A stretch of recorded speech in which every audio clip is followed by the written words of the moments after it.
time for Voice of Indie. Your hosts today are Beem Weeks, author, producer, and marketing monster for independent multimedia publisher Fresh Ink Group, and Stephen Gies, author, producer, composer, and publisher for Fresh Ink Group.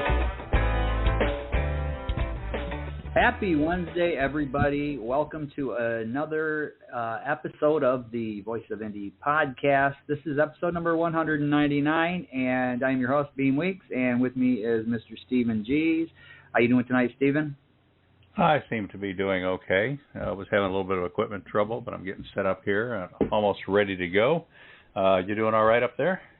Doing all right. Just want to shout out here to the listeners. The issue we had last week with the show not being able to go live, that has become an ongoing kind of problem with Blog Talk Radio. We are in the process of looking for another outlet. They assure us that they've got it all handled at Blog Talk Radio, and this shouldn't happen again. But if it does happen again, that's it. We're done. We're pulling the plug on this outlet, and we'll find something better, something consistent, because this is not a good thing. It's not professional, and we apologize to everybody who tuned in looking for the show last week and a few weeks before that and months or so before that, and you weren't able to hear us. So, and we apologize to our guests who we have to reschedule. So, it's just something it's not professional, and we're looking to remedy that. So, anyway, how was Britt Floyd last night, Mr. Gies? 3 hours and 8 minutes of stunning visuals and great music. I highly recommend people check out. If you like Pink Floyd music, Britt Floyd is the best tribute band for Pink Floyd music out there. And they're touring the world every year. This year they're doing the Pulse album, plus a lot of the classic hits, and it's just a lot of fun. Also went and saw the movie The Fall Guy this week. Can't really recommend it. It was a lot of fun action sequences and some, a couple of cool characters and stuff. But, as a storyteller, I kind of get bogged down in lame dialogue and exposition and, little gimmicks and stuff like that. And that movie just kept piling them on. So it was like, yeah, okay, a fun movie to watch, but not a great story. So I'm not going to recommend the Fall Guy movie. But a lot of you might like it a lot better than that. Well, I used to watch the TV series back in the late 70s and early 80s because I was a Lee Majors fan, because as a kid I was a $6 Million Man fan, and so I watched that. But Lee Majors has got a cameo in this movie, so if Lee's your guy, go see it for that. Yeah, no, when I was a kid he was. I mean, 80-something-year-old $6 Million Man. No, I'm not going to pay money to see that. If it pops up on TV, maybe I'll check it out. Listeners, the Cheryl Carpinello Young Knights audiobook is out, and we've got a trailer. So go over to the YouTube channel at Fresh Ink Group and check out the trailer and spread the word. Get this out there. Help us promote Cheryl's book. It's a really cool book. The story is for middle grade readers, but adults can enjoy it too. I was enjoying it as I was putting it together. A lot of really cool sound effects and whatnot. And Ethan Drew, Hollywood actor, is the voiceover artist on that one. So go check out the Young Knights audiobook by Cheryl Carpinello. And get over to YouTube, like the video, subscribe to the channel, the routine, and share it. Share it all over social media. So we got another book out. It came out a couple of weeks ago, The Nurses, which is book one of the Nurses of the Krieg series. This is a World War II suspense thriller with focusing on two teenage girls who just want to grow up and be nurses and help people. But then, war breaks out. So it's a very cool book, The Nurses, book one of the Nurses of the Krieg, and that's by Anna Morgan. All right. So if you want to be part of tonight's episode, we are live, and we are taking calls, and we're taking tweets on Twitter or posts on X. Here's how you can be part of the show. I see we got a caller already lined up, so keep them coming, and we will get to those shortly. But here's how you can participate. Call 516-453-9902 right now with your questions or comments for tonight's guest, or post a note on Twitter with hashtag Fresh Ink Group in the body of the tweet, and we'll read it on air. That's 516-453-9902 or hashtag Fresh Ink Group on Twitter. All right. we've got another book out, and I know you're thinking, what do those people do? Just put out books, you know? This one's called A Light in the Darkness, Words and Poems of Encouragement, and that's by Tina Reist. That's poems, thank yous, tributes to people that she's known, experiences she's had, things like that. And we've accompanied each of those with a really cool visual, so that it's kind of a beautiful book. And we expected it to be kind of a small book. Poetry books usually don't have massive sales, but she rode #1 on the Fresh Ink Group print bestsellers for the last couple of weeks. I don't think she's there tonight, but we'll have to see who else jumps into that #1 spot. But keep that. A Light in the Darkness, Words and Poems of Encouragement by Tina Reist. Yeah, all right. Congratulations to Tina. And A Beggar's Bargain, Book 1 of the Bargainers series by Jan Sykes is out and doing quite well. Jan is enjoying some really good reviews. We're kind of traveling around the internet and taking a look at what some of these people are saying, and they're all good, all positive. So get out there and grab yourself a copy of A Beggar's Bargain, Book 1 of the Bargainers series by Jan Sykes. All right, here's a coming soon. We're looking at probably another 2 or 3 weeks before we can get this one out there. It's called Journey Through the Lens, Creative Guide to Wildlife Photography, and that's by Angie Birmingham, a world-famous wildlife photographer. She's based in Texas. She likes to live down there, where the bird preserves are and have access to wildlife all the time. But she just took a trip to Costa Rica last month for the sole purpose of collecting more bird photographs to put as examples in this book. So, hey, how many of your authors are traveling the world just for you, just so the book that you buy can be that much better? So, Journey Through the Lens, Creative Guide to Wildlife Photography by Angie Birmingham is coming soon. All right, and another one coming soon. Mr. President, I've got your back. First Ladies of South Carolina State University, that is coming soon, and I have it on good authority. We're probably going to hear from those ladies tonight who put this book together. Yeah. So just keep listening and keep your ears open on this and your eyes peeled on the newsletter because you'll find out when this book comes out and when it's available. And speaking of that newsletter, I'm trying to segue into this. If you're not signed up for it, why not? Here's how you can subscribe. Stay on top of these podcasts and all things Fresh Ink Group with our weekly digital newsletter. New releases, videos, stories, excerpts, interviews, and more. Sign up now on the homepage of freshinkgroup.com and be the one who knows what's what. What? All right. All right, we got another coming soon. This one's an illustrated chapter book for children about community and inclusion, and it's called Pandemonium in Puzzletown, and that's by B.A. Johnson. Now, B.A. Johnson is the author of the Sassy series, which is also illustrated chapter books for children. Sassy discovers the AME Church, and Sassy uncovers Peter Allen's secret. So Puzzletown is Barbara's third book, Pandemonium in Puzzletown, and it's a lot of fun. She started with some AI-generated art, and then we had our staff artists go in and beef them up and make some alterations and stuff so we could get this thing put together. But Pandemonium in Puzzletown, we're looking forward to having that. Now, B.A. Johnson was supposed to be our guest on this podcast last week, so you'd know a lot more about this book if we'd been able to air and go live. But obviously we couldn't, so we have rescheduled her, a couple of weeks from now, Beem? Yeah, I can tell you exactly what the date is, I believe. Yeah, it's the 12th of June, so it's about 3 weeks away. Okay. So, bear with us on that. B.A. Johnson, she's been on the show before. She's got a lot of insight into children's illustrated books, chapter books, and she's just a lot of fun to have on the show, too. Maybe we can get her to call in tonight and talk to I think we Abbiegail can. Hugine and Mary L. Smalls. But that's Pandemonium in Puzzletown, illustrated chapter book.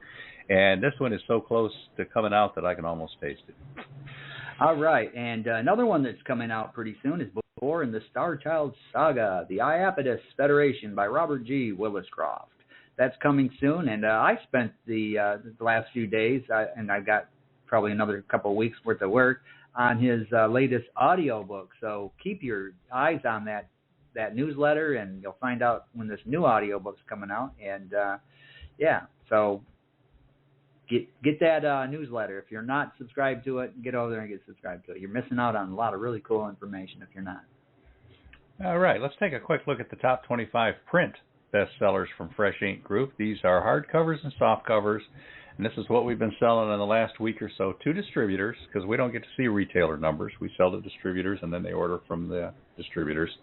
But we got 25 really cool books here, and they've been bouncing and jumping and arguing and competing to see who's going to be in those top slots.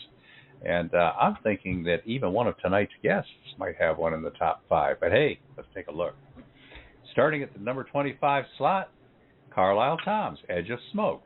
Now, Edge of Smoke's only been out for about, 6-7 weeks, and it's been doing very well. And it's the follow-up to The Calling Dream.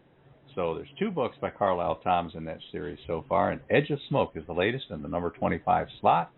You heard me just mention The Nurses of the Krieg, Book 1 by Anna Morgan. The hardcover edition is in our number 24 slot. So look at that, Beem. Not only is that a novel selling a hardcover, but that's a long novel. It's an expensive novel because of its page count, so people are willing to spend the money. Next above that, Celebrate 98, The Untold Stories Behind the Tennessee Football Vols' 1998 National Championship, and that's by Off the Hook sports writer Dave Hooker. Boy, I got that out without a flaw. That's Dave Hooker, and he's got all the insight, the photos, the behind the scenes. He's been covering Tennessee Vols football for hundreds and hundreds of years, and this guy's got it all in the book. Next up, David Carroll, I Won't Be Your Scapegoat. David Carroll's Homemade Social Media Blunders. You don't like that book, do you, Beem? Oh, yeah.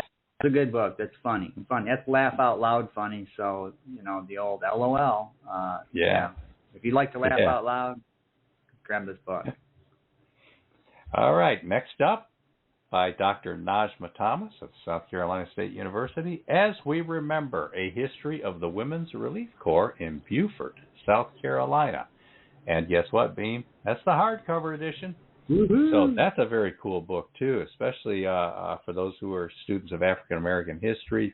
Cool photographs in there. We had to restore some historic photos, colorized 1 or 2 of them. It's a really nice book, good story.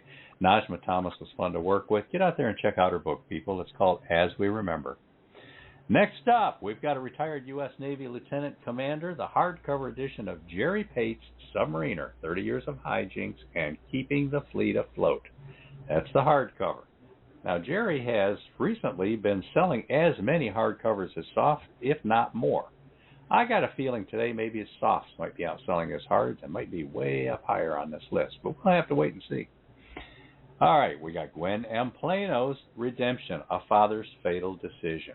That's a suspense thriller, and Gwen knows how to do them. We've got 3 or 4 recent books out by her, and they're all performing very well. But Redemption, A Father's Fatal Decision, I think, is by far doing the best.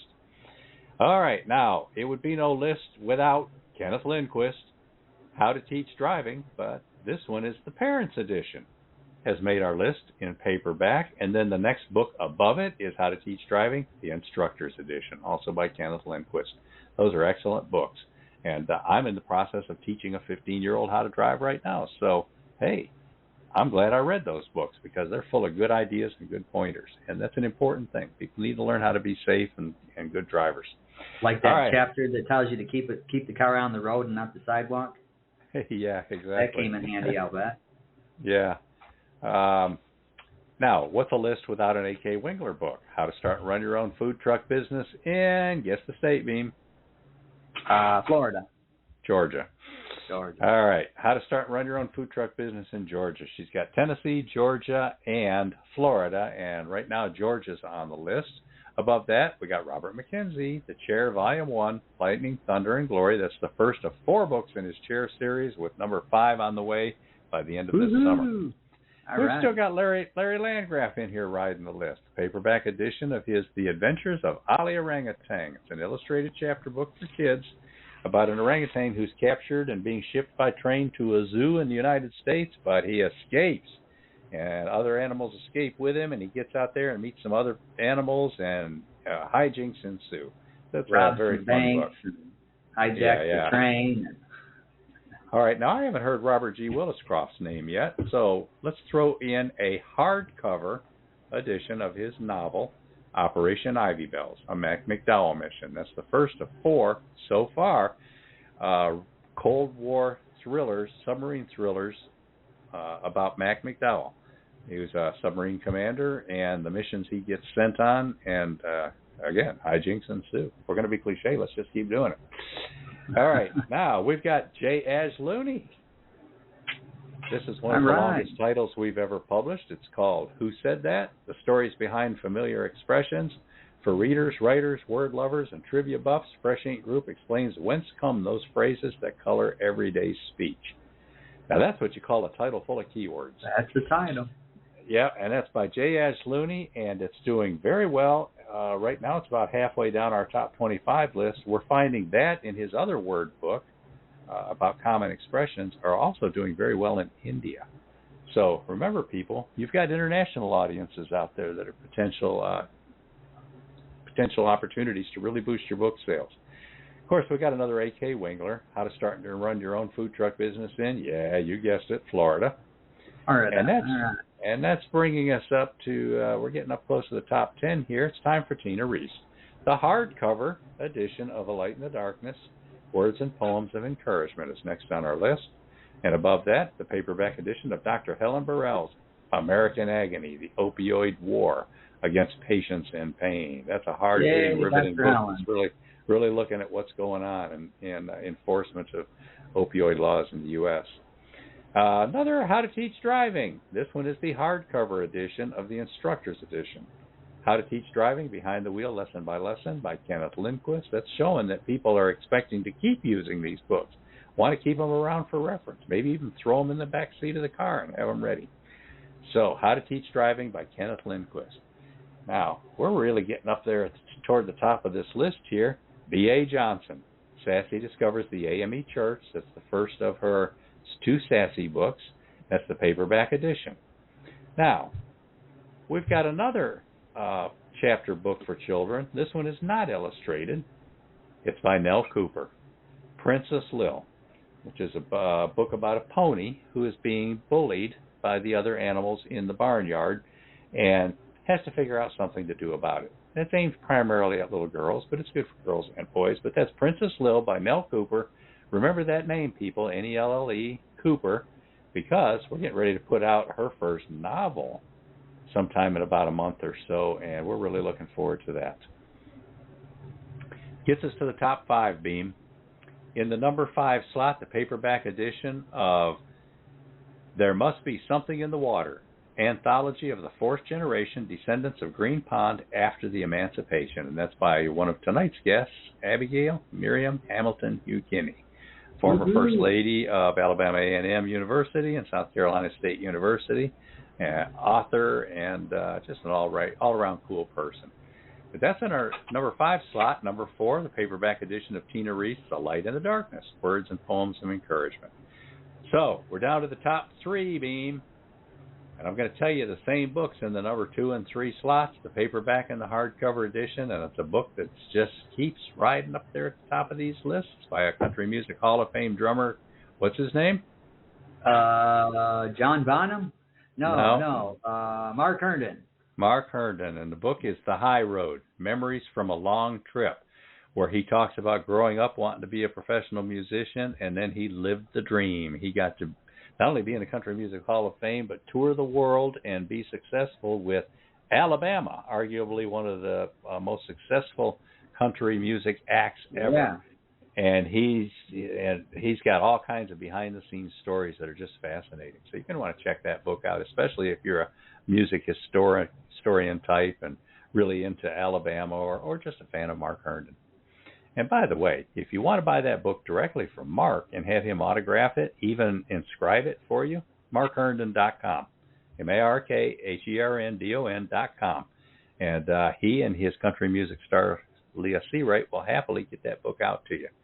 All right, Beam, that gets us down to the number 1 book, paperback edition, retired U.S. Navy Lieutenant Commander Jerry Pate's Submariner. 30 years of hijinks and keeping the fleet afloat is back in the number 1 slot. Congratulations, Jerry.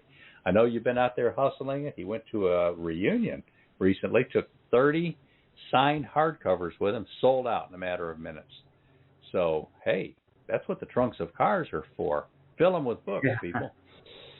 Indeed. But, Yeah, so Submariner, that's a 60-chapter memoir about all the kinds of things that Jerry was involved in and his crew. And it's just a fun book. And if you're into submarines, military history, any of that kind of stuff, this is for you. Congratulations, everybody. It's been a good week. All right. So we are sitting on almost 200 episodes of this podcast. We're at 199 tonight. Technically 198 because we didn't go last week, but we'll make that up. But 199, and then next week will be number 200. And if you've missed any of these, if you're new to the show and you've missed some of those past episodes, or you've got a favorite episode from in the past, we got a bunch of them that, like the Mark Herndon ones, really do. They're still being replayed. Probably one of our biggest episodes is the Mark Herndon episode.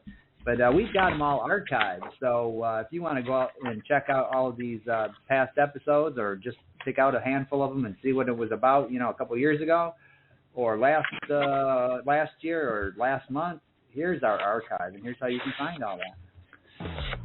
Find your favorite show in the Voice of Indie archives on YouTube at Fresh Ink Group, StephenG's.com, BeamWeeks.com, FreshInkGroup.com, and on Spotify.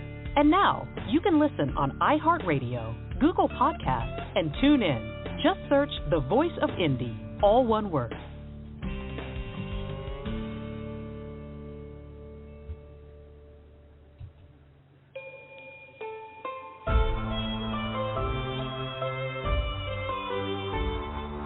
Set in medieval Wales during the mystical times of King Arthur, 11-year-old Gavin and his friends are determined to prove their mentor, the Wild Man, innocent of murder. The youngest heir of Pembroke Castle, 11-year-old Gavin longs to prove he is worthy of knighthood, but he fears his own failures, and now he must choose between fleeing and fighting to save his friend. Gavin's coming-of-age story is full of mystery, intrigue, betrayal, and the charms of an eerie witch. Will Gavin earn his knighthood, or will evil challenge his very survival? Read the young adult chapter book, The King's Ransom, Tales and Legends, Young Knights of the Round Table, by Cheryl Carpinello. And now discover the audiobook, narrated by Ethan Drew, with music and sound effects.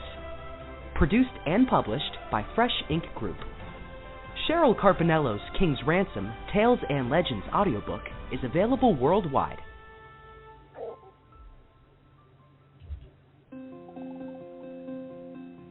In the Pruitt-Igoe slums of St. Louis in the 1960s, a heroin addict mother breaks her son's dolls and screams, "You are not a girl." However, no one can convince Stephanie to live as Stephen. Her mother pimps her out to a man who rapes and takes pictures of her. After finding her mother brutally murdered, she is placed in Christian foster care, where they also try to convince her to accept being male. Her mother's lover is sentenced to life in prison for the murder. Author of widely praised The Calling Dream, Carlisle Thoms brings back famed televangelist Pastor Ronald Dennison in this unflinching sequel, Edge of Smoke. Dennison sets up a trust that allows a compassionate old neighbor to adopt Stephanie out of foster care. Still, she is violently bullied at school for identifying as female. The trust pays for transition surgery at 18, and she begins to live fully as a woman.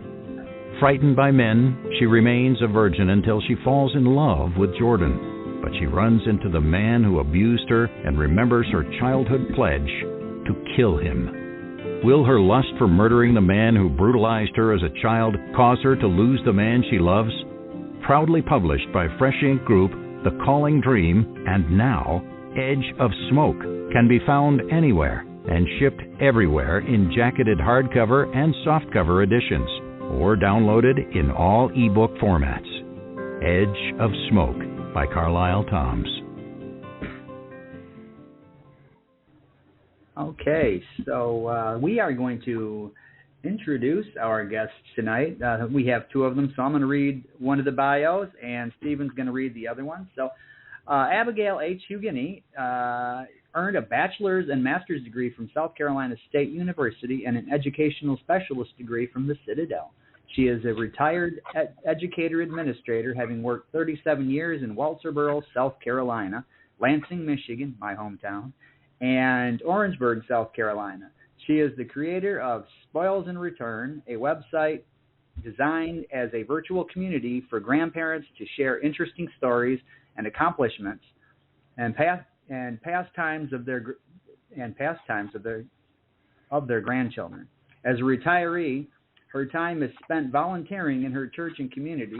She loves traveling, reading, and taking care of her grandchildren.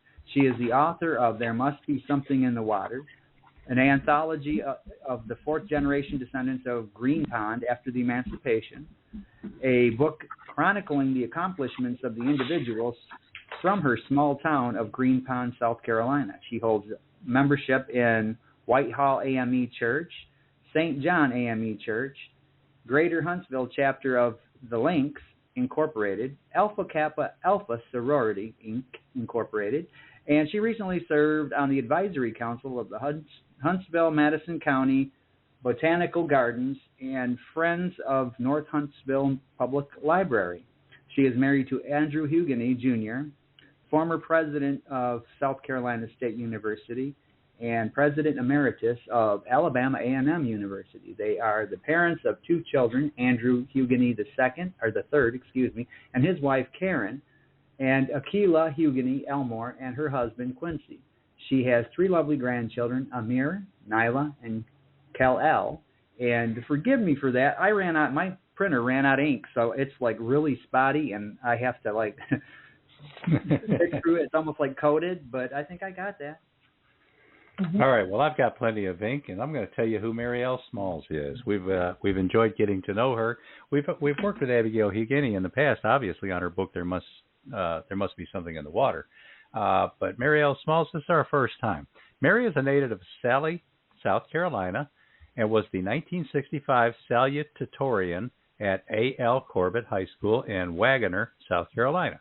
In 1974, she graduated from South Carolina State College with a Bachelor of Science degree in education. She received her master's in 1975 and specialist in 1987 degrees from the University of South Carolina, Columbia. Mary worked as a librarian at Voorhees College in Denmark, South Carolina, and the secondary schools in Ellery and Orangeburg. She retired as Dean of Library and Information Services at the Miller F. Whitaker Library at South Carolina State University. She co-chaired two presidential inaugurations, chaired and co-chaired the Founders Day Committee, which included the First Lady Scholarship Luncheon, and was one of the creators of the Friends of the Miller F. Whitaker Library. Mary is passionate about reading and preserving history as it unfolds. She believes historical materials provide guidance, foster critical thinking, and connect the past, present, and future with enjoyment, appreciation, and exploration. It's good to meet you, Mary L. Smalls. You and Abbiegail Hugine, welcome to the show. Welcome. Thank you so much. Thank you. Yeah. So let's jump right into this. What is a university college first lady, and what exactly do you do as the first lady?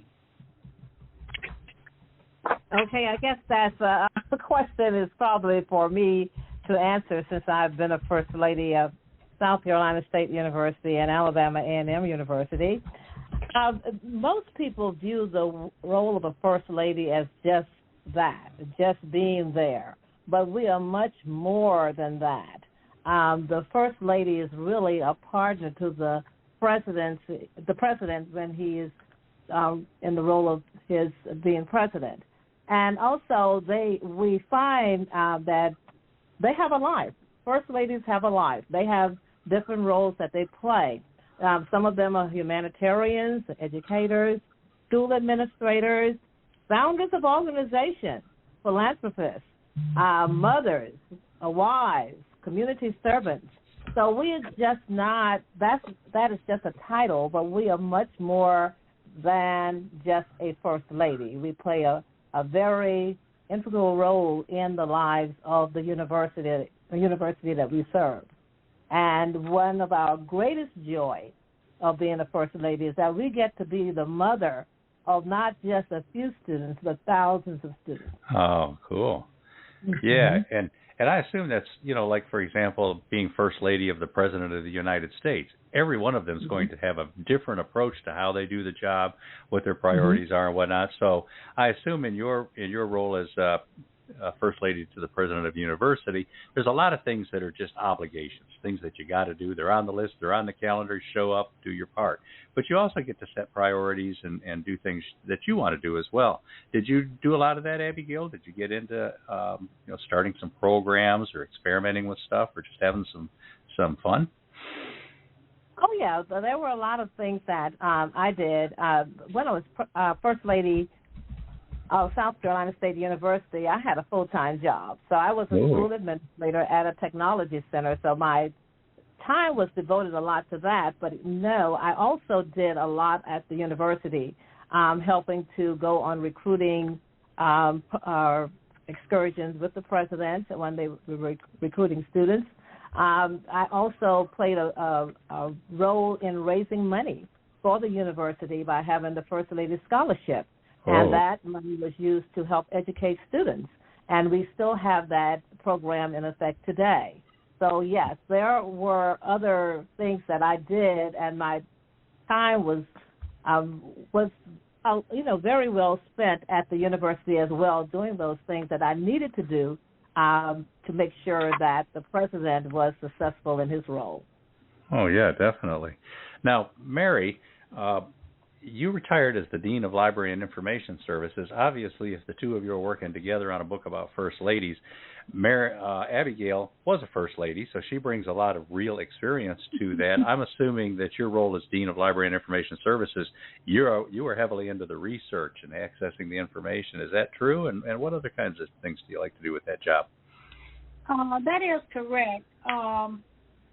I was not a First Lady, but when Abby was First Lady at South Carolina State, I worked closely with her in her First Lady's Scholarship Luncheon, as she just mentioned, in raising monies for students' education.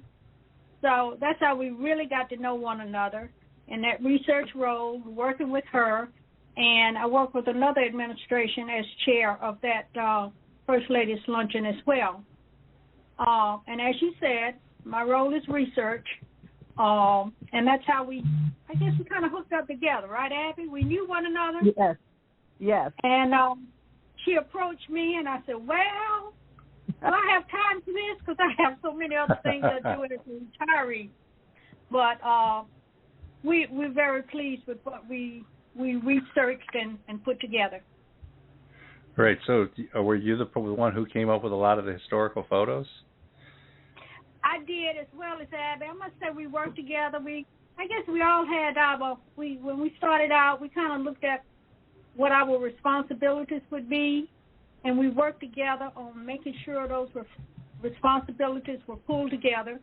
I did a lot of the online research, and also went to South Carolina State University where I retired. We have a historical collection. So I spent several days in the collection looking at the documents that we had on all of the First Ladies at the university. And, of course, I got assistance from the archivist as well as the library staff in scanning those photos and putting them together with what Abby had and what she collected. So it was a very collaborative project. Oh, that sounds like a lot of fun. Did you have an easy time coming up with most of that information, or were there like a few of those First Ladies that there just wasn't much to find and you had to really do some digging? That was. It did happen that way with several of them. We had to really dig, but we were able to at least find something that we feel sure the readers will enjoy reading. Oh, cool. Yeah.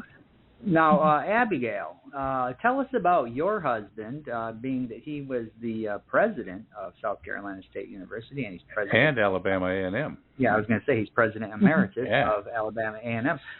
Tell us about him. Give us a little of his background history. Well, both of us are graduates of South Carolina State University, and he worked there as an administrator and professor for years. He actually taught mathematics for 15 years and wrote 2 mathematics books while he was there. So he has an extensive background in education. And we sort of got to the presidency by sort of a non-traditional way. He was never a dean. He was never a chair of a department. But the opportunity presented itself when he worked with Judge Finney, who became the interim president at South Carolina State University. And so they looked at his love of education, what he had done in the past, and therefore he was elevated to the presidency at South Carolina State University. So he's very passionate. The same was Alabama A&M, but I'll get more into that when I write the book about the first ladies of Alabama A&M University. All right. And that is coming. So all right. I think, and one of the things that I always commend him for, he's very student-oriented. In other words, the students come first. And as you will probably read his bio, a lot of the things he did at South Carolina State University was because of the students and what the students' needs were at that time. So living facilities or, academics. So you can see that in the record of how he just put forth that effort and made South Carolina State University a better place for students. Oh, that's terrific. That's cool. Yeah, no, I never. Go ahead, Mary. I would like to add something to that, if I may. Mm-hmm. Dr. Hugine was my favorite president that I worked under. And I must say, Abby did not mention, but he was also our SGA president when he was a student. Oh, cool. Mm-hmm. Oh, that's great. Yeah. I have not yet had a chance to meet Andrew. Everything that I read about him and I see, he's definitely an admirable man. I did had a grandson who plays percussion, made the all-county orchestra last year, and it was being conducted by Carlton Wright, who is the band director from Alabama A&M University. And after the concert, I got to talking to him a little bit, and we talked about Andrew Hugine, and he admired him quite a bit, spoke very highly of him, said a lot of good things too. And Carlton became a hero of mine that night because at the end of the concert, he asked all the senior musicians, the ones who were about to graduate, to stand up on the stage there. There were probably about 40 of them, something like that, all different instruments and stuff. And he announced everybody on this stage tonight who's a senior now has a scholarship to Alabama A&M University. And that was just cool. The looks on all their faces, looking at each other, and it's like, wow, this is great. Wow, that's very good. Yes, he has a very good program at Alabama A&M University. Very down to earth, loves students, and a very successful program. Yes. Yeah, and I'm assuming that a lot of that same at South Carolina State University as well. Yeah.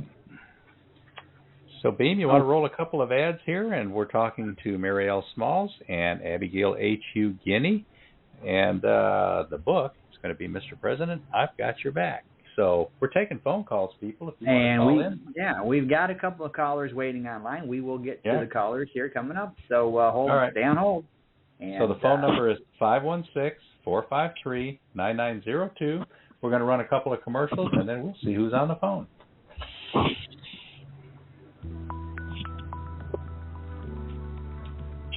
Still Not Enough examines the plight of minority millennials in the workforce.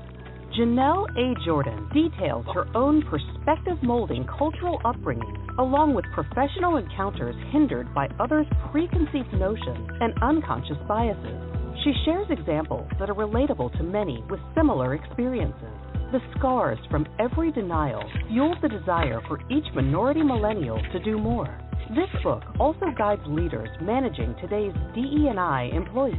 Norms are evolving, and organizations must adapt or be left behind. Proudly published by Fresh Ink Group in all print and digital formats worldwide, Still Not Enough brings transparency to the challenges of today's younger and more inclusive workforce.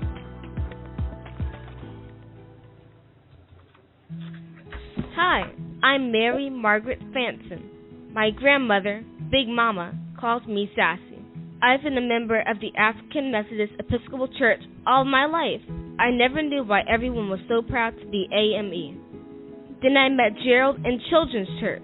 He thinks he knows everything about being AME. I have to learn a lot more just to show him. B.A. Johnson has been writing a series of books about me, my brother, and my friends, with lots of colorful drawings. We also explore bullying, friendship, inclusion, death, grief, forgiveness, and more.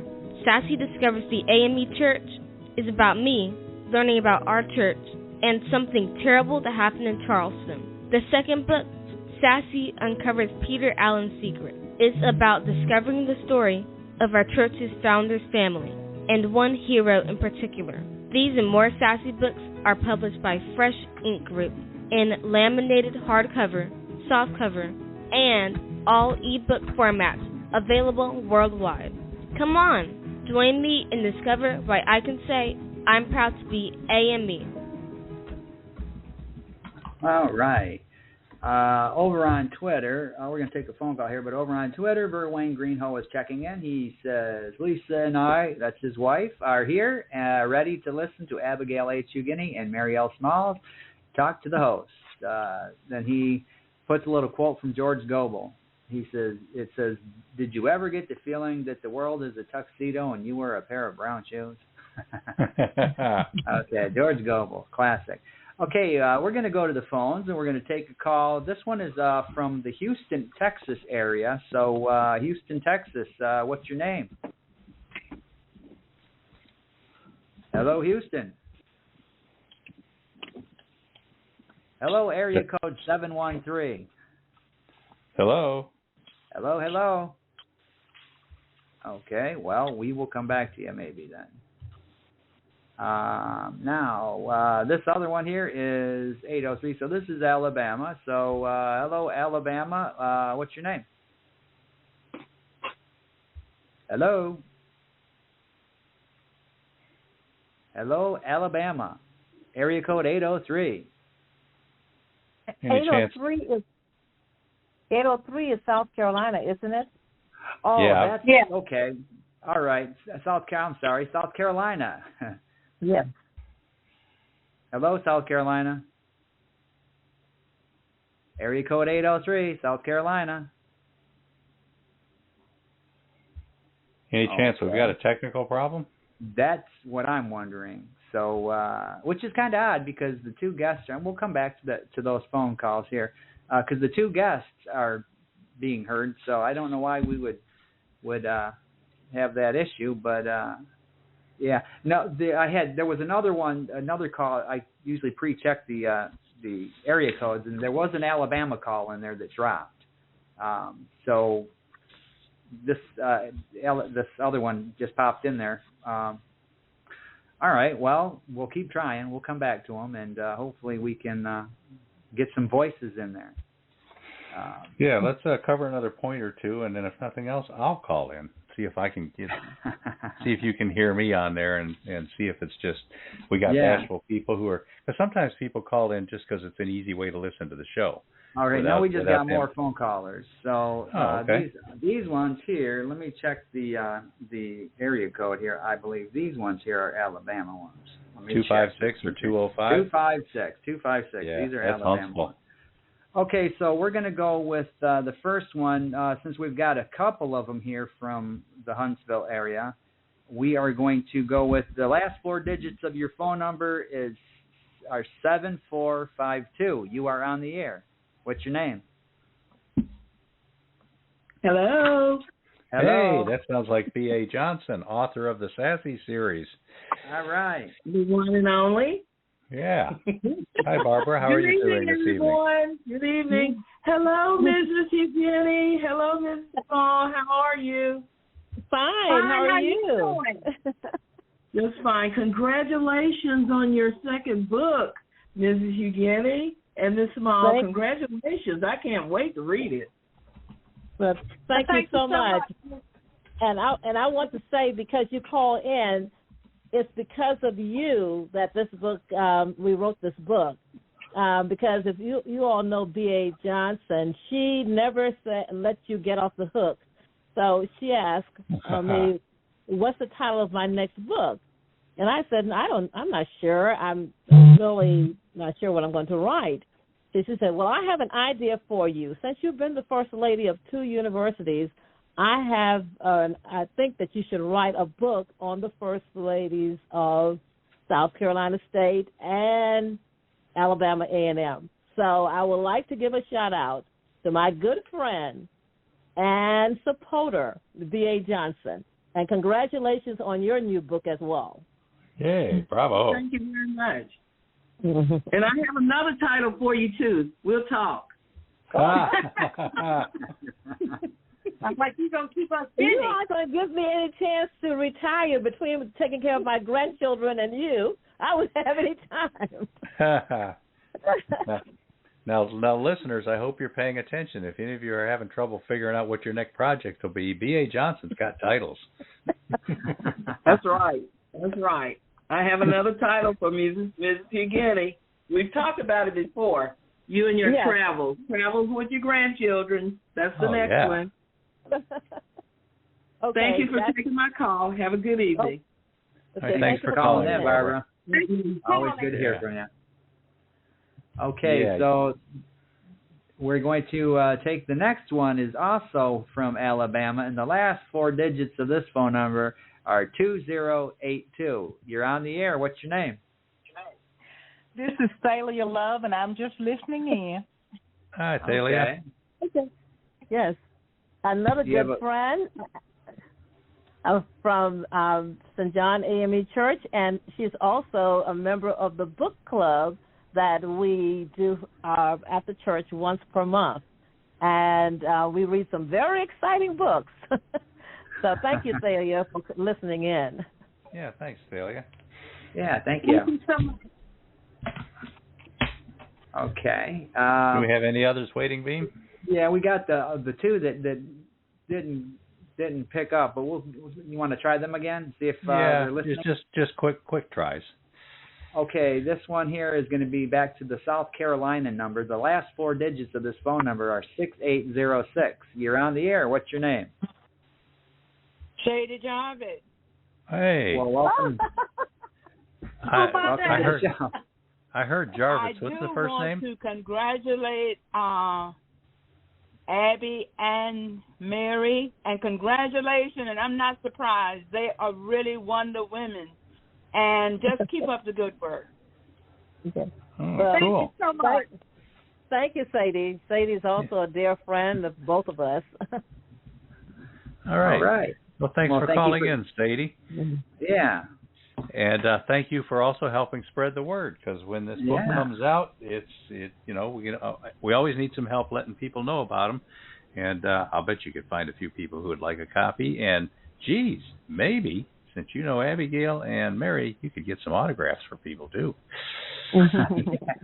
Yeah. All right. Thanks, Sadie. Thank you, Sadie. We will jump over here. We will jump over here to the, where did they go? You know what? I think nope, that's gone. The Houston number has disappeared, so somebody hung up. All right, well, that's okay. So we're caught up on the call? Open, everybody. Yeah, the phones are still open, everybody. So. Well, we've made several references here to Abbiegail's first book, There Must Be Something in the Water. I think it might be a good time to play the commercial and let people learn more about that. All righty. A small rural community in the Lowcountry along Ocean Highway, Green Pond, South Carolina, has long lacked cultural and educational opportunities for its young people's future success. Many have gone on to serve in the highest levels of education, government, public service, elected office, business, and medicine. With so much success against the odds, surely there must be something in the water. Abbiegail Hugine chronicles the impact just 42 of Green Pond's children have gone on to make in the world. All full-color editions include photos from around town and local translations of down-home sayings. These inspirational stories prove that, regardless of one's background, we can all find our own path toward greatness. An excellent reference, keepsake, gift, and addition to every library. There Must Be Something in the Water, anthology of the 4th generation, descendants of Green Pond, after the emancipation is proudly published by Fresh Ink Group.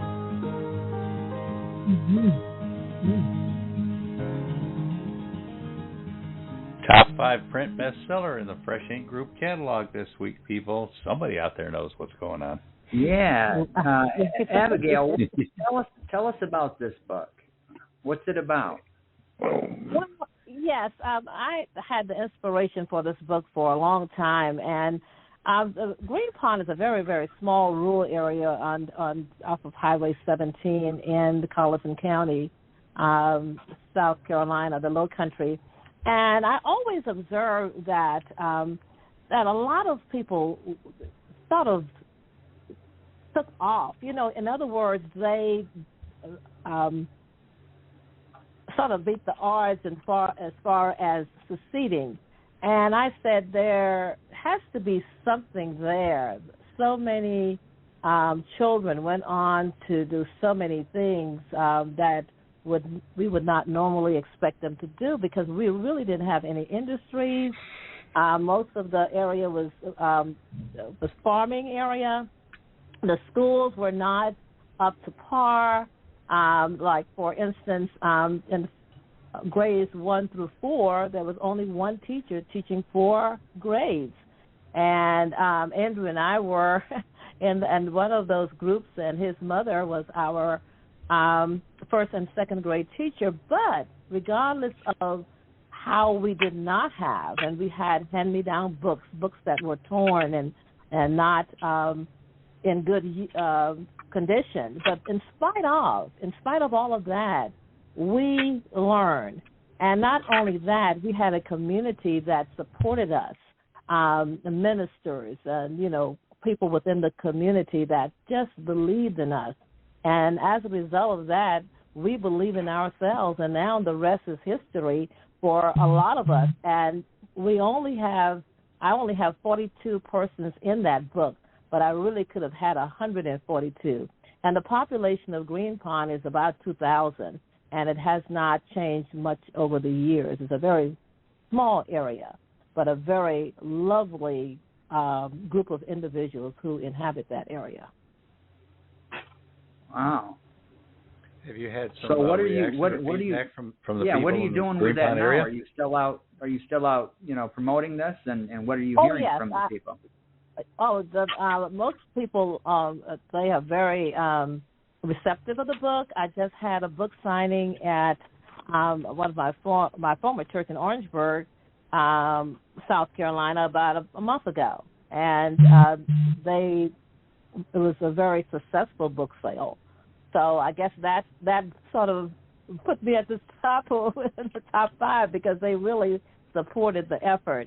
And I still get requests, for copies of the book, and I think it's going to be one that is going to last for a long time, as Gary said, because it's a historical reference, and those books are never grow old. And it's inspirational too, which encourages people to learn about the history as well. Have you had any reaction, feedback, or seen any really young people interact with that book, or just get anything out of it?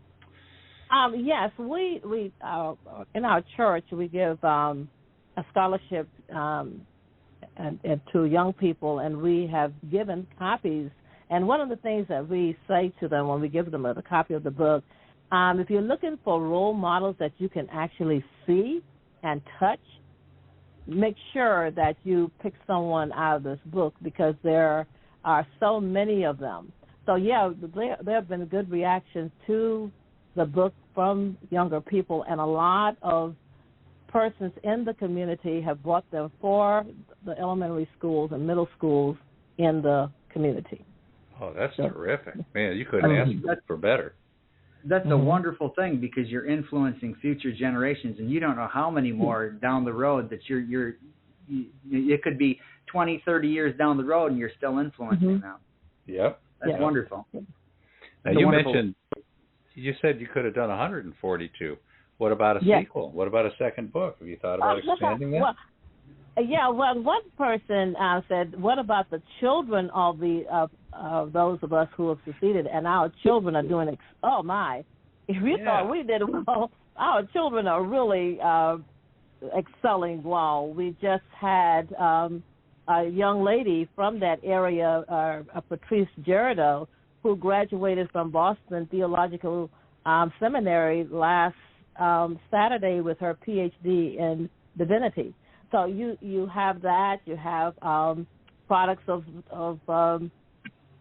children who are now lawyers and doctors, and a lot of them are getting their PhDs as a result of that. So yes, we could have a sequel to that easily. Some people B.A. Johnson's got a title for you. Some of the people who were left out said they wish they had submitted. We offered it to them, but a lot of them said they didn't have time. But now, after they have read the book, they say, "Oh my, I wish I had submitted my information." So yes, there could be a sequel to it. Oh yeah, that would be great. Mary, are you from Green Pond as well? How close to that area are you? No, I'm from a little town of Sally, South Carolina. It's in Aiken County. And we have, the 2020 census said we had 329 residents. Wow. So that's just how small it is. It's smaller than Green Pond. So is it close to the Low Country, or are you farther out in the state? No, it's Sally is probably a couple of hours from the Low Country. Oh, okay. Well, what was it like growing up in Sally? Well, I actually grew up in the rural area. I didn't grow up in the town, but I grew up in the rural area. And of course, my parents had a small farm, so I had the privilege and the opportunity to pick cotton. And of course, back then we called it chopping cotton, hoeing cotton. You had to get out in the field and weed the cotton out before it started growing too much. So I had all that experience. Gardening, parents always had a garden. We did butchering, if anyone knows what butchering is. And of course, we were always in church. Back when I grew up, churches really had service once a month. But the other 3 Sundays, you were in someone's church. So that's how I grew up in a small town in the country area of Sally, South Carolina. And even though I finished high school in 1965, I was one of the first female bus drivers to drive school bus my senior year. Wow. Yeah. Wow. That's pretty cool. I made $35 a month. Did you hear me? $35 a month, okay? $35 a month. Wow. But I always say I'm so thankful for the generation I grew up in, because I think we learned hard work. We learned values. We weren't materialistic, because everybody was poor, and you really didn't know you were poor, because everybody had the same thing. Mm-hmm. So, but I enjoyed those days. I really did. Yeah, I'll bet besides you, there were others who came out of there and really did enjoyed some success out in the world as well too. Almost like you could do something in the water book from your area, huh? I was listening at Abby. It's something to think about. Really is. It really is. Yes. Because we had a lot of great talent and persons who really did quite well. Yes. Yeah, so for I'll those give people, them some call. They deserve some recognition, and they deserve to be pointed out to other people who can admire and learn from them as well. So that's pretty cool. Yeah. Mm-hmm. Mm-hmm. All right, we're talking to Mary L. Smalls and Abbiegail H. Hugine, the authors of Mr. President, I've Got Your Back, which is about the First Ladies of South Carolina State University, coming out sometime in about 2 or 3 weeks, if not a little bit sooner. This is your last chance to call in, people. If you want to get on that phone, it's 516-453-9902. We're going to play another commercial here, and then we'll be back to talk to Abbiegail and Mary a little more. And we do have callers. We got a couple more callers lined up, so we'll get to them right after this ad. Do you feel lost or broken? Are you trapped by fear, loneliness, and heartache, but unable to see a way out? Are you unhappy in your relationships and without a solution to make things right?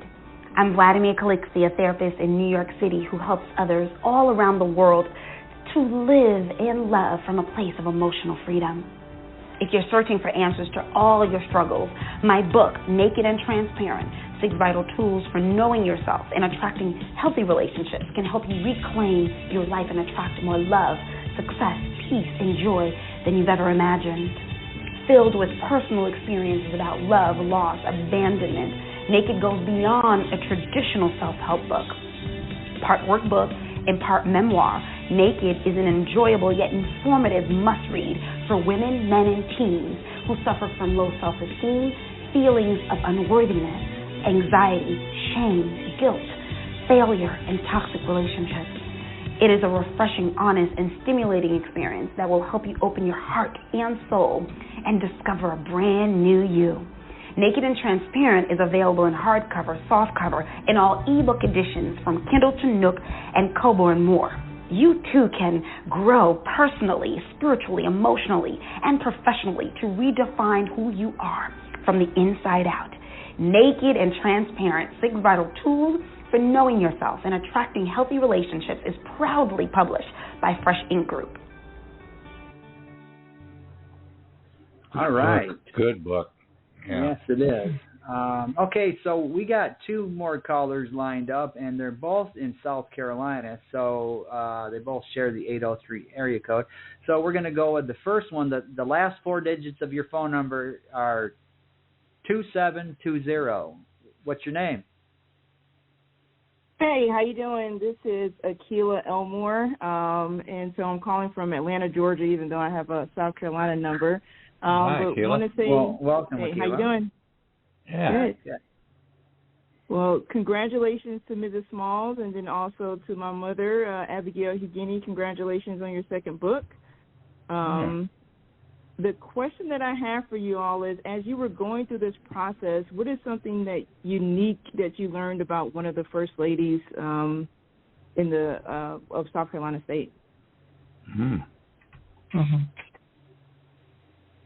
Well, Mary, you going to go first, or am I going first? Well, I think one of the things I learned, in which all people have different personalities. Not that I thought they all had the same, but they all had different personalities that were very positive in their ways. All of them had an interest in the student body. They worked for the students. They were dedicated to making sure the students got a good education, and they were there to support their husbands, the presidents. And thank you, Akil, for joining in. Yeah, thank you. You're welcome. Yes. Well, one of the things that I learned, I admire the first ladies who were the 3 first ladies of the university, because their paths were not easy at all. Although South Carolina State, like a lot of HBCUs, were started, the state did not give them a lot of money, and it's not much better today. But it's better, I must say, but it can be better, given the circumstances and of a lot of HBCUs. But I admire those first 3 ladies because they had a task of not only the president being the president, but they had to build a university sort of from the ground up, and sort of was a way of not getting a map or a guide, but they had to just go with the flow of what they thought a university should be like. And I think that I admire those ladies greatly. I said that I was the first lady that I came to be because of I have one favorite, and because I knew her quite a long time, was Julia Washington Nance. And everything that I know what to do as a first lady, I have done as a first lady, because I'm not a first lady anymore, I learned from her. She was just a person that just knew the role of the first lady, and everybody will tell you that in hosting and taking care of students and preparing the campus for different events, was serving the community. I can go on and on and on. But all of them, all the First Ladies were unique in their own way. And I think the contributions of the First Ladies, when you read the book, you will see what they had an affinity for as far as how they were going to promote their husbands as well as the university and the university family. All right. Well, thank you for calling in, Akila. We appreciate that. Yeah. And we will move on to the next caller then. And this is another South Carolina number. And the last 4 digits of this phone number is 1667. What's your name? My name is Carla Carpenter Adams. And I welcome to the show. Hello. Carla. How are you doing? Wanted to say hello and congratulations to Mrs. Hugine and Ms. Smalls. I know them both, and I am a family member of one of the First Ladies. But also I wanted to tell them thank you for acknowledging the work and commitment to the First Ladies of South Carolina State University. Thank you for tuning in, Carla. Thank you so much. Yeah, and you are more than welcome. Yes, and I wanted to say that we had a lot of family members who made contributions to this book. Carla was one of them, and we are so grateful and thankful for the family members and other contributors who made this book possible. Cool. Well, we thank you, and we are proud of you, and thank you for just acknowledging those First Ladies of South Carolina State University and how they supported their husbands in those roles. Thank you. Thank you. Thank you so much. Mm-hmm. Yeah, thanks for calling in, Carla. Yeah, thank you. Okay. So, ladies, this is one for both of you. Do you have any advice to young people, even those who might want to become First Ladies or get into education? Mm-hmm. Yeah, I guess I'll speak to that. One of the things that I always say to persons who are First Ladies, who I've met as First Ladies, you're going to hear a lot of things, and it's not the knowledge that you need, is your discretion, what you do with information that people give you. If it's not to benefit the university or benefit your spouse, sometimes they don't need to hear it. And people will use you as a mechanism to get to them. But you have to be very discreet in what you share, and you always vet information. And you're not, remember that you are not the president. I always say that. You have to walk that role very carefully. You are not the president. The president has been named by the board. You are to serve as a partner and in a supporting role to advance the university. So those are always my advice to anyone who is in that role. That's spot on. Mary, you have some advice just for young people in general, or minorities, or people who have a dream and trying to find a path to get there? Well, I think it's wonderful if they have a dream to get there, but as Abby said, I think you need to know your place, putting it very bluntly. You need to know your place, because you are not the First Lady, and you will have the grapevine talking.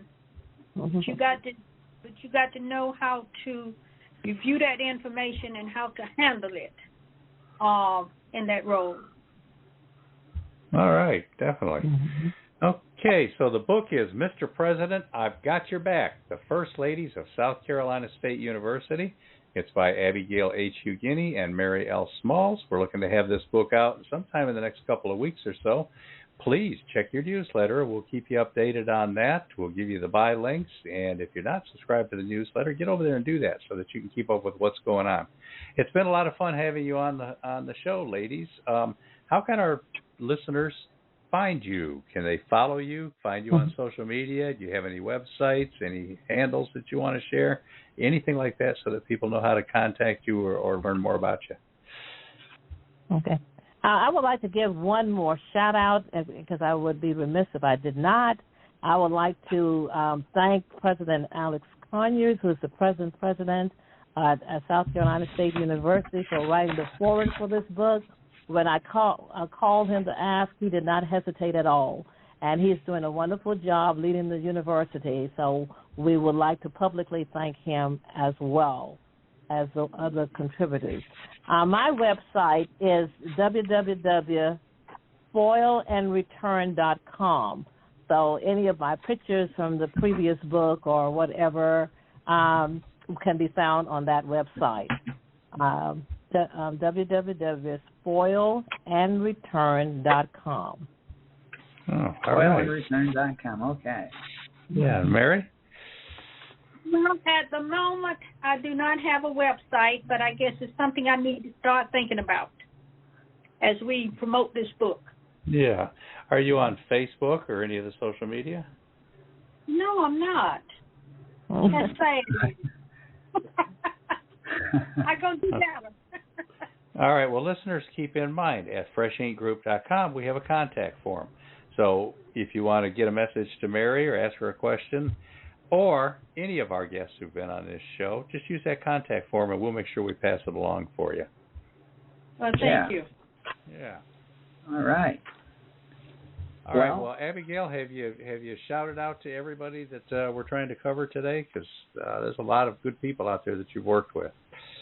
Oh, yes. In the book, we have several of the First Ladies that we did personal interview with, the family members of some of the First Ladies, as well as university persons on the campus. As Mary said, they were very, very helpful. So in the book, however, you will see all of them. And one of the persons that we sort of, if we did not have information on the First Ladies, then the archivist at South Carolina State would provide a lot of information for us. So we are thankful for all those persons who contributed to this book. Cool. All right, Abbiegail H. Hugine, Mary L. Smalls, thanks for being on the show. And listeners, like I say, pay attention. We'll keep you informed as their book comes out in the coming weeks. Also in the coming weeks, next week on the podcast, we've got author Colleen M. Story. And then the week after that, who you got, Beem? A week after that, we've got the return of Cheryl Carpinello. This time she'll be promoting her new audio book, so tune in for that. And after that, we've rescheduled B.A. Johnson, who didn't get to get on the air last week. She'll be talking about her Sassy series, Sassy Discovers the AME Church, Sassy Uncovers Peter Allen's Secret, and her new book, which is due to come out in the next couple of weeks, Pandemonium in Puzzletown. That's B.A. Johnson. Make sure you catch her. Yeah, and then after that, all the way from Mumbai, India, Physipathan. Yes? May I say one thing? Yeah, we also sure. want to thank you all. We also want to extend our sincere appreciation to you all as our publishers. We thank you so very much. Well, thank you so much. You're certainly welcome. Yeah, we take pride in working with you two and trying to put out the best possible book. And this one's going to be one for the ages, isn't it? I think so. Yeah. Now, Beem mentioned Physipathan from Mumbai, India. She's one of our favorite authors from that halfway around the world. And then the week after that, we're going to have the Carters back again, who we've had on the show once before. And in our newsletter, we promote their podcast each week as well. So make sure you check that out. As a matter of fact, the Carters, they're on, literally, they're going off the air as we're coming on the air. So they're going to have to jump from their podcast into ours. So, and we've done this before, and it works. So tune in for that. Those are always fun. Yeah. All right. Thanks again, Mary and Abbiegail, and we'll see everybody next week. All right, thank everybody. You all as well. Thank you, and thank all the listeners who came. Yep. Okay, bye-bye. Hey, writers.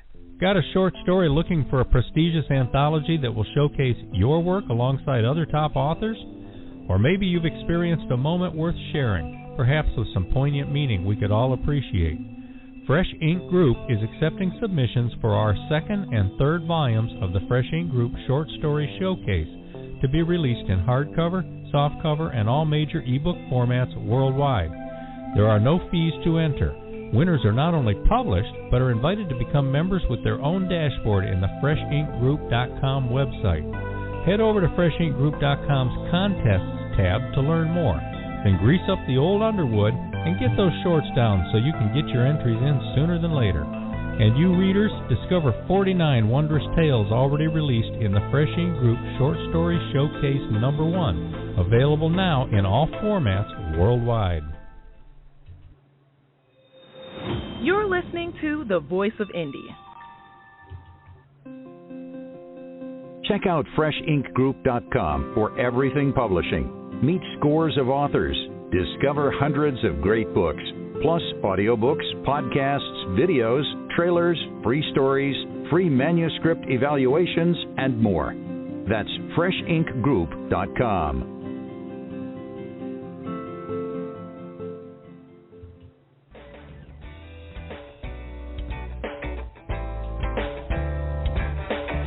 You've been a part of Voice of Indie, a production of Fresh Ink Group. Spread the word, support our guests, then find us at FreshInkGroup.com and be sure to hashtag Fresh Ink Group.